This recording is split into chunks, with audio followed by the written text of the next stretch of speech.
Hello lovelies, welcome to Sheej Vankayala and day 4 of Thailand trip series. మీరు నా channel ఇంకా subscribe చేసుకోకపోతే ప్లీజ్ సబ్స్క్రైబ్ చేసుకోండి. Thank you. సో ఇవాళ మనం ఫుకెట్ డే టూర్ స్టార్ట్ చేసేద్దాం. ఉదయాన్నే లేచి మేము బ్రేక్ఫాస్ట్ ప్లేస్కి వెళ్తున్నాము. నేను ఈ హోటల్ గురించి ఆల్రెడీ ముందు వీడియోలో చెప్పేశాను. మీరు ఇన్ కేస్ చూడకపోతే కింద డిస్క్రిప్షన్లో వీడియో పెడతాను. ముందు వీడియోలో నైట్ టైం నేను పూల్స్ అవన్నీ నేను మీకు సరిగా చూపించలేకపోయాను, అందుకే పొద్దున రికార్డ్ చేసి ఈ వీడియోలో అటాచ్ చేశాను. ఇక్కడ మీరు చూస్తే 2 పూల్స్ ఉంది. ఒకటి వచ్చి కిడ్స్ పూల్, సెకండ్ వచ్చి అడల్ట్ పూల్ విత్ జకూజీ. ఈ 5 స్టార్ హోటల్ చాలా అంటే చాలా పెద్దది, అందుకనే మీరు బ్రేక్ఫాస్ట్ ప్లేస్ కోసం కొంచెం సేపు నడవాలి. నడిస్తే మనకి ఈ బ్రేక్ఫాస్ట్ ప్లేస్ కనిపిస్తుంది. బ్రేక్ఫాస్ట్ వచ్చేసి ప్రతి హోటల్లో పెట్టేలాంటిదే పెట్టారు, like all kinds of milk, coffee, tea and ఇంకా sweet, savouries, pasta, breads etcetera everything. And ఇక్కడ నాకు స్పెషల్గా కనిపించింది ఏంటంటే ఇండియన్ ఫుడ్. బట్ స్టిల్ నేను ఇక్కడ టేస్ట్ ఎలా ఉంటుంది అని ట్రై చేయడానికి ఫ్యూ ఐటమ్స్ అయితే నా ప్లేట్లో వేసుకొని ట్రై చేశాను. నేను ఐ ట్రైడ్ పాస్తా ఒకటి అండ్ ఇంకా దాని మీద వేసిన స్పెషల్ సాస్ అండ్ ఇంకా వెజ్ ఫ్రైడ్ రైస్ కూడా ట్రై చేశాను. ఇండియన్స్ కోసం స్పెషల్గా రైస్ ఒకటి, చోలే భటూరే ఎక్కడికి వెళ్ళినా మీకు ఇది దొరుకుతుంది, సో ఏం ప్రాబ్లం లేదు. అండ్ ఇంకా రాజ్మా కర్రీ కూడా స్పెషల్గా ఇక్కడ చేసి పెట్టారు. నెక్స్ట్ సెగ్మెంట్లో మనం క్యాండ్ జ్యూసెస్ చూడొచ్చు. ఇవన్నీ ఫ్రెష్ జ్యూసెస్ కాదు, జస్ట్ క్యాండ్. సో నేనైతే ఇగ్నోర్ చేశాను, నాకు టేస్ట్ ఏమాత్రం నచ్చలేదు. Next ham, sausages and half boiled eggs. ఈ హాఫ్ బాయిల్డ్ ఎగ్స్ కూడా మనం ప్రతి రెస్టారెంట్లోనూ చూడొచ్చు. ఈ సెక్షన్ వచ్చి kimchi, veg fried rice and ఇంకా సమ్ కైండ్ ఆఫ్ సూప్. ఆ తర్వాత ఇదంతా యోగట్లో టైప్స్ అండ్ ఇంకా fruit salad and cut fruits. ఇవి కూడా మేనేజబుల్, ఇవన్నీ మనం తినగలం. ఈ ఆమ్లెట్ లైవ్ కౌంటర్ అయితే మనం ప్రతి రెస్టారెంట్లోనూ చూడొచ్చు.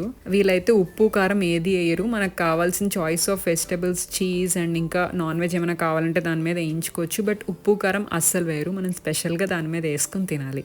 So this is my plate. నేను బ్రేక్ఫాస్ట్ తినేసి తర్వాత రూమ్కి వెళ్ళి ఫ్రెష్ అప్ అయిపోయి డే టూర్కి స్టార్ట్ అయిపోయాము. లాస్ట్ వీడియోలో ఒక లేడీ డ్రైవర్ మమ్మల్ని హార్బర్ టు హోటల్ డ్రాప్ చేసింది కదా, సో అప్పుడే మేము తనని నెక్స్ట్ డే టూర్కి కూడా బుక్ చేసేసుకున్నాము. సో అట్లా మార్నింగ్ తను 10 o'clockకి మా దగ్గరకు వచ్చేసింది. మేము 5 hours బుక్ చేసుకున్నాం first. So 1500 Thai baht. But day tour వచ్చి 6 hours జరిగింది. సో మేము 1800 థాయ్ బట్ ఇచ్చేసాము, విచ్ ఇస్ నియర్లీ 5000 రూపీస్. మేము చూసిన ఫస్ట్ అట్రాక్షన్ వచ్చేసి వాట్ చలాంగ్ టెంపుల్. ఎంట్రన్స్ వచ్చేసి ఫ్రీ అండ్ హైలైట్స్ వచ్చేసి బ్యూటిఫుల్ కన్స్ట్రక్షన్ అనమాట. సో ఈ టెంపుల్ గురించి చెప్పాలంటే ఇది బిగినింగ్ ఆఫ్ 19th century కట్టారు. రియల్ నేమ్ వచ్చేసి వాట్ చయాతరరం.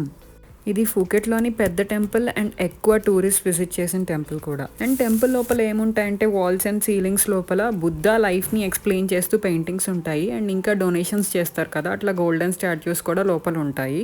థాయిలాండ్లో 95% ఆఫ్ పాపులేషన్ బుద్ధిజం రిలీజియన్కి చెందిన వాళ్ళు ఎవరు దేవుణ్ణి నమ్మరు, కానీ టెంపుల్ లోపల మెడిటేషన్ చేసి ప్రేయర్స్ ఆఫర్ చేస్తారు. ఇప్పుడు మనం టెంపుల్ లోపలికి వెళ్ళి చూద్దాం లోపలంతా ఎట్లా ఉంటుంది అనేది. ఇలా ఫారెన్ వాళ్ళు ఇంకా థాయ్ పీపుల్ అందరూ కూడా ఇట్లా ప్రేయర్స్ ఆఫర్ చేస్తూ ఉంటారు. అండ్ నాకు ఇక్కడ ఇంట్రెస్టింగ్గా అనిపించింది ఏంటంటే బయట క్రాకర్స్ అమ్ముతూ ఉంటారు.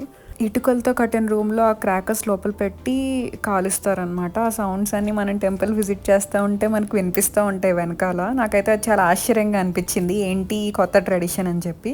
మేము విజిట్ చేసినప్పుడు మాత్రం ఎండ మామూలుగా లేదు, చాలా ఎక్కువగా ఉంది. అందుకనే నేను చెప్తున్నాను, hat, water bottle and sunscreen చాలా చాలా ఇంపార్టెంట్. ఖచ్చితంగా క్యారీ చేసుకోండి. మనకి చుట్టూరు లోకల్ షాప్స్, షాపింగ్ ఏరియా ఇంకా ఫుడ్ ఐటమ్స్ కూడా ఉంటాయి. యాక్చువల్గా half of them are closed, I don't know why.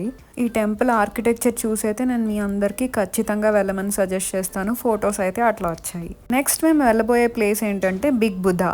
యాక్చువల్గా బిగ్ బుద్ధ వేలే దారంతా చాలా అందంగా ఉంటుంది. దారిలో చాలా కెఫేస్ ఉంటాయి, ఎలిఫెంట్ రైడ్స్ చేసే వాళ్ళు కూడా మనకు కనిపిస్తారు. Big Buddha is like 45 meters statue అనేది ఉంటుంది. గౌతమ్ బుద్ధ సిట్టింగ్ పొజిషన్లో ఉంటారు. 2014లో దీని కన్స్ట్రక్షన్ అయింది. నేను బిగ్ బుద్ధ అని చూడమని ఎందుకు రికమెండ్ చేస్తా అంటే not because of the statue but ఈ వ్యూ కోసం. ఈ వ్యూ పాయింట్లో మనం ఆ రైట్ సైడ్ ఉన్న ఫుకెట్ సిటీ మొత్తం చూడొచ్చు. ఫుకెట్లో పటాంగ్ బీచ్ అనేది చాలా ఫేమస్. మనం చూసేదంతా పటాంగ్ బీచ్. ఈ బిగ్ బుద్ధ స్టాట్యూ కింద ఒక చిన్న రూమ్ అండ్ టెంపుల్ ఉంటుంది. దానిలో మాంగ్స్ ఉంటారు. మనం యాక్చువల్గా వెళ్ళి వాళ్ళ బ్లెస్సింగ్స్ కూడా తీసుకోవచ్చు. మేమైతే వెళ్ళలేదు. ఈ టెంపుల్కి డ్రెస్ కోడ్ చాలా చాలా ఇంపార్టెంట్. స్లీవ్లెస్ అండ్ స్కర్ట్స్ ఇవేం నాట్ అలౌడ్. స్కార్ఫ్స్ కావాలంటే మనం ఎంట్రన్స్ దగ్గర కొనుక్కోవచ్చు. ఈ బ్రెత్ టేకింగ్ వ్యూని బాగా ఎంజాయ్ చేసి ఇంకా బిగ్ బుద్ధ దగ్గర ఫుల్గా ఫొటోస్ దిగేసి మా డే టూర్ని కంటిన్యూ చేసాము. ఈలోగా లంచ్ టైం అయిపోయింది. నేను దారిలో చాలా కెఫేస్ ఉన్నాయని చెప్పా కదా, అందులో బిగ్ బుద్ధా కెఫే ఒకటి. దీనికైతే బీచ్ వ్యూ ఉంది, అందుకనే దీనిలో లంచ్ చేద్దామని ఫిక్స్ అయ్యాము. ఎక్కడికి వెళ్ళినా ఒకటే మెనూ కాబట్టి chicken fried rice and Coca Cola order చేసాం. చికెన్ ఫ్రైడ్ రైస్ కాస్ట్ వచ్చి 160 Thai baht which is 390 rupees and Coca Cola cost వచ్చి 50 Thai baht which is 122 rupees. Food బాగుంది, వ్యూ బాగుంది, అంబియన్స్ బాగుంది, అందుకనే కొన్ని ఫొటోస్ అండ్ వీడియోస్ కూడా దిగేసి మా సిటీ టూర్ని కంటిన్యూ చేసాం. కిందకి దిగే దారిలో ATV rides and elephant rides అనేవి మనకు అన్ని చోట్ల కనిపిస్తూ ఉంటుంది. సో మేమైతే ఎలిఫెంట్ రైడ్ ట్రై చేద్దాం అనుకున్నాం. 20 minute, 30 minute, 45 minute elephant rides అనేవి మనకు ఉంటాయి. మేమైతే 20 మినిట్స్ది చూస్ చేసుకున్నాం. ఇది వచ్చి 800 Thai baht which is 1952 rupees. దీనికి పక్కనే మనం ఎలిఫెంట్కి ఫుడ్ తినిపించి ఫోటో కూడా దిగచ్చు. దానికైతే 100 థాయ్ బాట్ తీసుకుంటారు. ఆ క్యూట్ ఎలిఫెంట్ అయితే నాకు చాలా నచ్చింది. చాలా మంది ఆగి తినిపిస్తూ ఫోటో కూడా దిగారు. ఈ వీడియోలో కనిపిస్తున్నట్టు ఎలిఫెంట్స్ అన్ని ఇట్లా పైకి వస్తాయి అన్నమాట. సో ఆ సీట్ వచ్చేసి ఆ పైన ఏరియా వరకే వస్తుంది. ఆ పైన నుంచి మనం ఎక్కి దాని మీద కూర్చుంటాము. ఎలిఫెంట్ని రైడ్కి తీసుకెళ్లే ముందు ఖచ్చితంగా దానికి ఫుడ్ పెట్టి తీసుకొస్తారు. అంటే ప్రతి ఒక్క రైడ్కి ఒక రైడ్ ఫినిష్ చేశాక ఎలిఫెంట్కి ఫుడ్ పెడతారనమాట. అక్కడ చివరి కనిపించే ఏరియా అదే. సో ఇలా అయితే మా రైడ్ స్టార్ట్ అయింది. నాకైతే చాలా చాలా భయం. జనరల్గా ఎలిఫెంట్స్ అన్నా కూడా అట్లాంటి రైడ్స్ అన్నా, బట్ స్టిల్ రవి నన్ను ఒప్పించి మొత్తానికి మేమిద్దరం ఎక్కాము ఆ రైడ్. నేనైతే ఎక్కిన ఫ్యూ మినిట్స్ చాలా భయపడ్డాను, ఎందుకంటే చాలా చాలా చిన్న చిన్న సందుల్లో కూడా ఎలిఫెంట్ పైకి కిందకి వెళ్ళింది. ఓవరాల్గా అయితే it was a very good ride. మా నెక్స్ట్ స్టాప్ వచ్చేసి tiger kingdom. Tiger kingdom speciality ఏంటంటే దీనిలో చాలా టైగర్స్ ఉంటాయి. రకరకాల సైజ్ టైగర్స్, అంటే బేబీ టైగర్స్ నుండి పెద్ద పెద్ద టైగర్స్ వరకు. ఈచ్ సైజ్ ఆఫ్ టైగర్కి ఒక్కొక్క ప్రైస్ ఉంటుంది. ఆ ప్రైస్ మనం పే చేసేసి దాంతో ఫోటో అండ్ వీడియో దిగచ్చు అనమాట. అదే దీని కాన్సెప్ట్. యాక్చువల్గా లోపల వీళ్ళు ఫోటో అండ్ వీడియో తీయడానికి కూడా జనరల్గా ఛార్జ్ చేస్తారు. నేను మీకు సజెస్ట్ చేసేది ఏంటంటే ఆ టికెట్ ఏది ఇక్కడ తీసుకోవద్దు, ఓన్లీ ఎంట్రన్స్ ఫీ మాత్రమే తీసుకోండి. బికాస్ లోపలికి వెళ్తే కనుక మీరు 100 థాయ్ బాట్ ఇస్తే కనుక లోపల ఉన్న వాళ్ళే బాయ్స్ ఉంటారు కదా, వాళ్ళే మనకి ఫోటో అండ్ వీడియో మన ఫోన్లో తీసేసి ఇస్తారు. వీడియో మీరు ఇక్కడ పాజ్ చేసి ఆ ఎంట్రన్స్ ప్రైసెస్ ప్రతి ఒక్క టైగర్కి మీరు చూడొచ్చు. మేమైతే బిగ్ టైగర్కి ఆప్ట్ చేసుకున్నాము. సో 1000 థాయ్ బాట్ అంటే 2400 పర్ పర్సన్ పడింది. అగ్రిమెంట్ మీద సైన్ చేసేసి మేము లోపలికి వెళ్ళిపోయాము. జనరల్గా దీనికి వెయిటింగ్ టైం చాలా అంటే చాలా ఎక్కువగా ఉంటుంది. అందుకనే మేము పొద్దునే టికెట్ తీసుకుని ఆఫ్టర్నూన్ టైగర్ జోన్ని చూడటానికి వచ్చాము. లోపలికి వెళ్ళగానే చుట్టూరు అన్ని రకాల టైగర్స్ మాకు కనిపించాయి. అయితే నాకు బాగా ఇక్కడ నచ్చింది ఏంటంటే క్యూట్గా అప్పుడే పుట్టిన బేబీ టైగర్స్ కూడా ఉన్నాయి. యాక్చువల్గా వాటిని ప్యాంపర్ చేయడానికి అండ్ వాటికి మిల్క్ పట్టించడానికి కూడా మనం వెళ్ళి 1300 థాయ్ బాట్ పే చేసి అది చేయొచ్చు. చూడండి అసలు ఎంత క్యూట్గా ఉందో. మేమైతే వీడియో రికార్డ్ చేసాము అండ్ ఇంకా మా ఇంట్లో వాళ్ళకి కాల్ చేసి కూడా చూపించాము. అదంతా క్యూట్గా ఉంది. నెక్స్ట్ వచ్చి మేము లోపలికి వెళ్ళే ముందు మాకు డూస్ అండ్ డోంట్స్ చెప్తారనమాట. అంటే మీరు టైగర్కి ఐ కాంటాక్ట్ ఇవ్వకూడదు, ఇంకా లౌడ్ నాయిసెస్ చేయకూడదు అండ్ మెయిన్గా పరిగెత్తకూడదు. లోపల మనకి ఫ్రీ లాకర్స్ కూడా ఇస్తారు. మన బ్యాగ్స్ ఏమన్నా ఉన్నా కూడా అన్నీ పెట్టేయాలి. ఓన్లీ మొబైల్ ఫోన్ ఒకటే తీసుకుని మనం లోపలికి వెళ్ళాలి. నేనైతే డైరెక్ట్గా నా ఫోన్లో వీడియో రికార్డ్ చేస్తూ లోపలికి వెళ్ళాను. బికాస్ నేను నా ఫస్ట్ రియాక్షన్ అనేది రికార్డ్ చేద్దాం అనుకున్నాను. నేనైతే చాలా చాలా భయపడ్డాను. దాని పక్కన నడవడానికి కూడా నాకు చాలా భయం వేసింది. అది అంత పెద్దగా ఉంది. It was a very huge tiger. మేము వెళ్ళిన డెన్లో అయితే మొత్తం 2 టైగర్స్ ఉన్నాయి. 2 చాలా చాలా పెద్దవి. యాక్చువల్గా మేము ఇటు సైడ్ ఫొటోస్ అండ్ వీడియోస్ దిగుతూ ఉంటే వేరే టైగర్ దగ్గర ఇంకొక కపుల్ వచ్చి దిగుతున్నారు. సో మధ్యలో వాటర్ ఉంటుంది, దాని చుట్టూరు ఇట్లా టైగర్ నడుస్తూ ఉంటుంది. వెళ్ళి తోక పట్టుకుని దాని వెనకాల తిరగమన్నారు. ఆబ్వియస్గా నేను నో చెప్పాను, రవి అయితే చేశారు.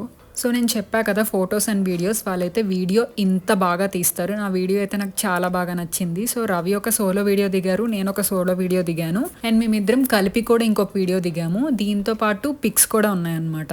మీరు ఇందాక టికెట్ దగ్గర పే చేసినట్టయితే ఐ థింక్ 500 థాయ్ బాట్ వాళ్ళు ఛార్జ్ చేస్తారు. DSLR photo and DSLR video వస్తుంది. సో మేము అది తీసుకోకుండా లోపలికి వెళ్ళి 100 థాయ్ బాట్ బాయ్స్కి పే చేసాం. అట్లా మొత్తానికి టైగర్ కింగ్డమ్ని మంచి ఎక్స్పీరియన్స్తో ఫినిష్ చేసి మేము బయటకు వచ్చాము. మేము నెక్స్ట్ వెళ్ళబోయేది old Phuket town. Old Phuket town అనేది ఒక ఏరియా అనమాట ఫుకెట్లో. ఇందులో ఏంటంటే జనరల్గా పోర్చుగీస్ థీమ్లో ఉన్న బిల్డింగ్స్, టౌన్ హౌసెస్ అన్నీ మనకి ఇలా కనిపిస్తూ ఉంటాయి. దీనిని చూడగానే నా ఫస్ట్ ఇంప్రెషన్ వచ్చేసి ఇది ఎక్కడో చూసినట్టు అనిపించింది. తర్వాత నాకు అనిపించింది ఏంటంటే పాండిచ్చేరి థీమ్. పాండిచ్చేరిలో ఉన్న ఫ్రెంచ్ కాలనీ ఎలా అయితే ఉంటుందో ఓల్డ్ ఫుకెట్ టౌన్ కూడా దానికి ఎక్స్టెండెడ్ వెర్షన్ లాగా ఉంటుంది. ఎందుకంటే ఫ్రెంచ్ కాలనీ వచ్చేసి జస్ట్ 2 to 3 స్ట్రీట్స్ కదా, ఓల్డ్ ఫుకెట్ టౌన్ దీనికన్నా కొంచెం పెద్దది అండ్ చాలా చాలా ఎక్కువ వెరైటీ ఆఫ్ టౌన్ హౌసెస్ ఇవన్నీ ఉంటాయి. అండ్ స్ట్రీట్ మార్కెట్ కూడా చాలా బాగుంటుంది. మేమైతే most of the Phuket town కార్లోనే తిరిగేసాము. అయితే తనని మెయిన్ ఓల్డ్ ఫుకెట్ టౌన్ స్పాట్లోకి తీసుకెళ్ళమని అడిగాము. సో ఇదే ఆ స్పాట్ అని చూపించింది. సో ఈ సెంట్రల్ పాయింట్ దగ్గర ఒక సిగ్నల్ ఉంటుంది. సో ఎవ్రీ 1 minute ఆ సిగ్నల్ వెళ్ళి వస్తూ ఉంటుంది. సో ఫొటోస్ దిగాలనుకునే వాళ్ళు ఆ నడిచే పెడస్ట్రియన్ టైం మధ్యలోనే దిగాలి. సో మేము అందుకనే ఎవ్రీ 30 seconds టైమర్కి మేము ఇట్లా ఫొటోస్ అండ్ వీడియోస్ దిగేసి మిగిలిన ఓల్డ్ ఫుకెట్ టౌన్ మొత్తం చూసేసి వెనక్కి వెళ్ళిపోయాం. సో నేను 1800 థాయ్ బట్ అయింది అని చెప్పా కదా. జనరల్గా మేము బీతో మాట్లాడుకున్నది 1500 థాయ్ బట్టే. బట్ తను కూడా 1500 థాయ్ బట్కే రెడీగా ఉంది. బట్ మేము ఎక్స్ట్రా 1 hour తిరిగాం కాబట్టి ఆ మిగిలిన 300 థాయ్ బట్ కూడా మేము తనకు పే చేసేసాము. తనైతే చాలా హ్యాపీగా ఫీల్ అయింది. యాక్చువల్గా తనది టిప్ లాగా తీసుకోండి, thank you so much for 300 Thai baht tip అని మాతో చెప్పింది. బి అయితే చాలా బాగా కమ్యూనికేట్ చేస్తుంది. తనకి కొంచెం ఇంగ్లీష్ వచ్చినా కూడా మిగిలిందంతా మేము యూజువల్గా గూగుల్ ట్రాన్స్లేటర్ వాడి ఒకరికొకరం అలా కమ్యూనికేట్ చేసుకున్నాము. అయితే తనకి ఇంగ్లీష్ టు థాయ్ ట్రాన్స్లేట్ చేసి మేము వినిపించేవాళ్ళం. అలా బీతో మా డే టూర్ ఫినిష్ చేసుకుని బాయ్ బాయ్ చెప్పేసి రూమ్లో కొంతసేపు రెస్ట్ తీసుకుని ఫ్రెష్ అప్ అయ్యి నైట్ సైమన్ క్యాబరెట్ షోకి మేము వచ్చేసాం. సో జనరల్గా సైమన్ క్యాబరెట్ షో టికెట్స్ కూడా చాలా ఫాస్ట్గా అయిపోతూ ఉంటాయి. పర్ డే 3 shows ఉంటాయి. అయితే మేము బుక్ చేసుకున్నది అయితే ముందు రోజే వెళ్ళి ఈ రోజు నైట్కి మేము బుక్ చేసుకున్నాము. టికెట్ కాస్ట్ వచ్చి 1000 థాయ్ బట్. దీనిలో VIP and non VIP seats కూడా ఉంటాయి. మేము విఐపీ సీట్స్ తీసుకున్నాము. సో 2400 రూపీస్ పర్ పర్సన్ ఈ టికెట్ ప్రైస్ తీసుకున్నారు. ఈ టికెట్లో మనకి చాలా యాడ్ ఆన్స్ ఉంటాయి. Like cab to and fro, food buffet కానీ ఇవన్నీ కూడా ఉంటాయి. మేము అవేమీ లేకుండా నార్మల్ టికెట్ విఐపీ టికెట్ తీసుకున్నాం which is 1000 Thai baht. So VIP tickets అంటే కింద నుంచి పంపిస్తారు అండ్ రెగ్యులర్ సీట్ వచ్చి పైన నుంచి వెళ్తారు. అయితే మన టికెట్ స్కాన్ చేసి మనల్ని లోపలికి పంపించాక లోపల సిట్టింగ్ ఏరియా అంతా లోపల నార్మల్ థియేటర్లో ఎలా ఉంటుందో అలాగే ఉంటుంది. దీని సిట్టింగ్ కెపాసిటీ వచ్చేసి 600 పీపుల్కి. నేనైతే మిమ్మల్ని కొంచెం ఫ్రంట్ రోలోనే తీసుకోమని చెప్తాను. అప్పుడైతే చాలా బాగా క్లియర్గా కనిపిస్తూ ఉంటుంది షో మొత్తం. అండ్ ఇంకా మీరు ఫస్ట్ రోలో తీసుకున్నట్టయితే కనుక మీరు వాలంటీర్ చేసే అవకాశం కూడా ఉంటుంది. బికాస్ స్టేజ్ మీద పర్ఫామ్ చేసే వాళ్ళు మనతో ఇంటరాక్ట్ కూడా అవుతారు. ఆ ఫస్ట్ రోలో కూర్చున్న వాళ్ళకి అడ్వాంటేజ్ అది. మేమైతే వెళ్ళి కూర్చున్నాక ఒక 15 minutes వెయిట్ చేసాం షో యాక్చువల్గా స్టార్ట్ అవడానికి. అండ్ షో స్టార్ట్ అయ్యాక video and photo not allowed. But జనరల్గా కొంతమంది మా అలాగే కొంచెం వీడియో అండ్ ఫొటోస్ అవన్నీ కూడా తీశారు. అండ్ మధ్యలో బాయ్స్ వచ్చి చెప్తా ఉంటారు please don't shoot this video అది ఇది అని. నేనైతే ఏం చెప్తా అంటే మీ పర్సనల్ మెమరీ కోసం ఒక 10 to 15 seconds అట్లా రికార్డ్ చేసి మిగిలిన షో అంతా రికార్డ్ చేయకుండా కూర్చొని ఎంజాయ్ చేయండి. Because it's worth watching. నేను ఈ షో అయితే ఖచ్చితంగా అందరికీ రికమెండ్ చేస్తున్నాను. That is only 18+. అడల్ట్స్కి మాత్రమే రికమెండ్ చేస్తాను because of the outfits and all. And ఒక ఫ్యాక్ట్ చెప్పాలి అంటే వీళ్ళంతా లేడీ బాయ్స్, వీళ్ళంతా అమ్మాయిలు కాదు. ఎంతో అందంగా డ్రెస్అప్ అయి వచ్చిన లేడీ బాయ్స్. అందంలో అయితే ఏమాత్రం ఏంజల్స్కి తక్కువగా ఉండరు, అంత అందంగా ఉంటారు. యాక్చువల్గా మీరు వీళ్ళ పర్ఫార్మెన్స్ చూసేటప్పుడు వీళ్ళు అబ్బాయిలు వీళ్ళు లేడీ బాయ్స్ అన్న సంగతి మీరు పూర్తిగా మర్చిపోతారు. అంత టెర్రిఫిక్ పర్ఫార్మెన్స్ ఒక్కొక్కరు చేస్తూ ఉంటారు. నాకైతే బాగా నచ్చినవి వాళ్ళ కాస్ట్యూమ్స్ అండ్ వాళ్ళ పర్ఫార్మెన్సెస్ కూడా. వీళ్ళు ఒక్కొక్క పర్ఫార్మెన్స్ ఒక్కొక్క యాక్ట్ లాగా చేస్తారనమాట. సో ఒక్కొక్కటి ఒక్కొక్క song. So Korea, Thai, English and Hindi సాంగ్కి కూడా వీళ్ళు పర్ఫార్మెన్స్ ఇచ్చారు. అదేంటంటే స్టూడెంట్ ఆఫ్ ద ఇయర్ నుంచి Radha on the dance floor song. నేనైతే బాగా ఎంజాయ్ చేశాను. ఆమె చాలా బాగా డాన్స్ చేసింది. అండ్ పర్ఫార్మెన్సెస్ అయిపోయాక అంటే షో అయిపోయాక బయటకు వస్తే ఇందాక పర్ఫార్మెన్స్లో చేసిన లీడ్ రోల్ చేసిన లేడీ బాయ్స్ అందరూ ఇట్లా బయట నించుని ఉంటారు. వాళ్ళకి 200 or 300 థాయ్ బట్ ఇస్తే వాళ్ళు మనతో ఫోటో దిగుతారు అండ్ ఇంకా వీడియో కూడా దిగుతారు. జనరల్గా అబ్బాయిలు వెళ్ళి దిగుతారు వాళ్ళతో. అండ్ ఈ షో చూసి మేము బయటకు వచ్చేసరికి చాలా లేట్ అయిపోయింది. ఐడియల్గా మేము ఆ టైంకి మా అక్క బావ అదే టైంలో ఫుకెట్లో ఉన్నారు. సో వాళ్ళని మీట్ అవ్వడానికి వెళ్ళాలి. బట్ లేట్ అవ్వడం వల్ల కుదరలేదు. ఈ షో మాకు జస్ట్ 1 kilometer డిస్టెన్సే. సో నడుచుకుంటూ వెనక్కి వచ్చేటప్పుడు డిన్నర్ చేసేసాం. Butter non and chicken curry cheers కొట్టుకొని తినేసి రూమ్కి వెళ్ళిపోయాం. Morning to evening Phuket city tour and night వచ్చి సైమన్ క్యాబరెట్ షోతో ఈ డే మొత్తం నేను మీకు ఎక్స్ప్లెయిన్ చేసేసాను. ఈ వీడియో నచ్చినట్టయితే please like, comment and subscribe. Thank you so much. Bye.